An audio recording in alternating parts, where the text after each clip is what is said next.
And we begin this morning with a shooting in Northeast Portland that left one man wounded. Police say the man was taken to the hospital and should be okay. It happened here at Northeast Alberta and 12th Avenue just before 3:30 this morning. Officers believe the shooting happened after a fight began. Now, no arrests have been made, but anyone with information should call Portland police. We've made it past the finish line. Whoop, whoop, indeed. Just like that, hood to coast, the world's largest relay race is over. What you saw there was our own KGW team crossing the finish line in Seaside yesterday, along with thousands of tired runners and walkers. More than 12,000 runners and walkers started at Timberline on Mount Hood early Friday morning, but by last night, nearly all of them made it to the Pacific. Pat Doris reports. Social media is filled with snapshots and short video clips of the journey from the mountain to the ocean. Some will remember the 2:30 a.m. run segment, or that buddy that was up in the middle of the night with you. Others, the time their team cheered them on during a lonely stretch. Go, Caroline!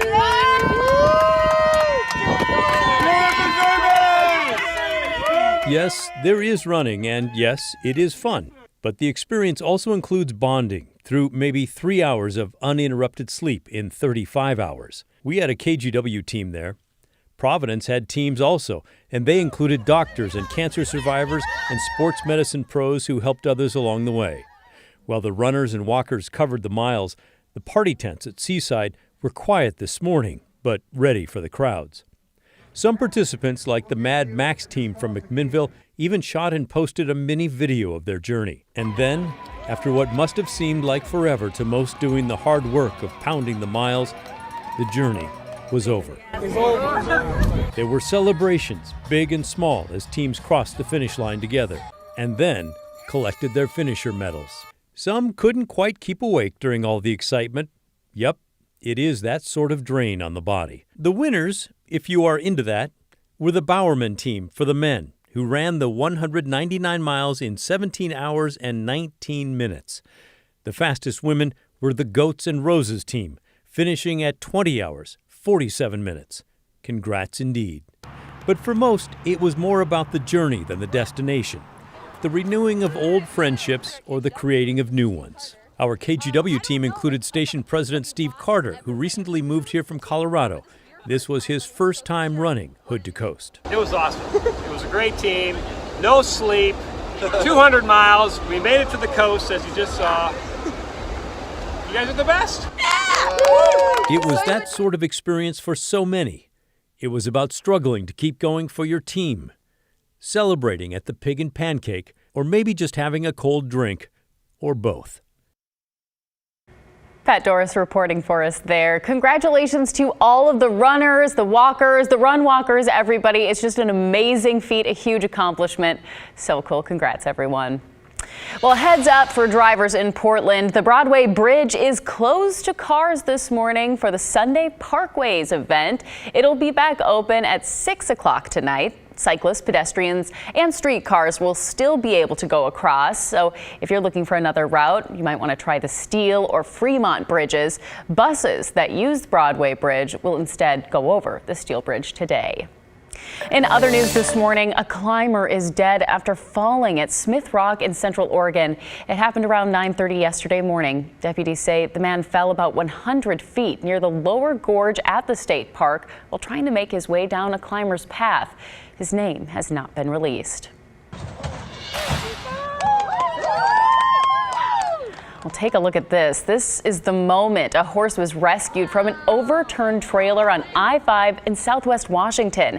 It happened around 1:45 yesterday afternoon, just north of the Dike Access Road exit near Woodland. The woman who shot the video tells us multiple drivers pulled over to help out. That includes a young football coach and some parents from the team, a councilwoman from Kelso and her husband. Eventually, they got the horse out. We're not sure if it was hurt, but as you can see here, it was able to walk around. Some good Samaritans there. In Washington, the Coast Guard had to airlift a 10-year-old boy who was burned on the beach. This happened at the Toliak Point on Olympic Peninsula Friday night. Crews say he had second-degree burns on both feet and a part of his leg, but it's not clear what caused them. The mom went with him in the helicopter as he got medical treatment. New developments in the lawsuits over the deadly MAX train stabbings. In new court filings, TriMet and Portland police say that they are not at fault for the 2017 attack. That's according to our news partners at the Oregonian. The families of the victim, Talesian Namke Miche and Ricky Best, are suing both agencies for $20 million. They say police and TriMet could have arrested or banned suspect Jeremy Christian from the MAX before the attack. Christian is accused of threatening and assaulting a woman at a MAX platform and then threatening to stab people on a train the night before the attack. Both agencies say Christian alone is at fault for the deadly stabbings, for which he has pleaded not guilty. Oregon's Attorney General says Oregon's criminal justice system would be overwhelmed if the U.S. Supreme Court finds non-unanimous jury verdicts unconstitutional. Right now, Oregon is the only state that allows 10-2 jury verdicts in criminal cases after Louisiana overturned theirs last year. The Supreme Court is hearing a case about a Louisiana man convicted of murder by a non-unanimous jury in 2016. Now, Ellen Rosenblum says an unconstitutional ruling here could overturn hundreds of convictions in Oregon. Republicans in Washington are now taking aim at Governor Jay Inslee after he ended his presidential campaign this week. They want him to pay back tax dollars used in the race for the White House. Sebastian Robertson has the story. When we asked the governor to pay back the taxpayers. Washington state Republicans are sending a message to Olympia. So he's been raising money to his presidential campaign. One they delivered in person Friday morning. He can do the right thing just like Scott Walker, just like Steve Bullock, just like Mayor Pete, and write a check to the treasury of the citizens of Washington state so they don't have to pay for his ambitions.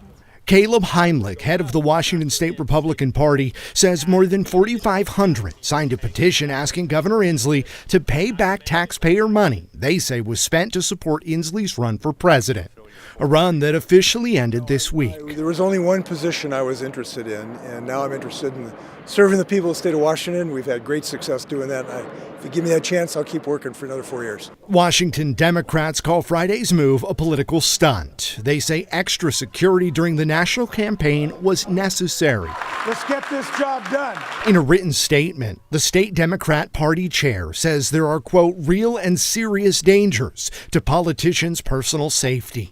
Here's how Inslee responded when he was asked directly. We're going to follow Washington law, and Washington law is that the Washington State Patrol provides security for the governor, and we're going to follow that law to the T. Security he'll continue to receive as the governor shifts his focus from the White House to the State House. Our thanks to Sebastian Robertson for that report. Meanwhile, Democratic candidate Senator Cory Booker is bringing his campaign to Portland tonight. He's hosting an event at the Riveter in Southeast Portland starting at 7:30. Now, tickets are sold out, that is, except for the most expensive ones, which cost $500 to $1,000. Senator Elizabeth Warren will also be in the Pacific Northwest. She's hosting a town hall in Seattle at 2:15 this afternoon. It's now been moved to the International Fountain at Seattle Center. You need to register on her website if you do want to go. Right now, she doesn't have any planned trips here to Oregon.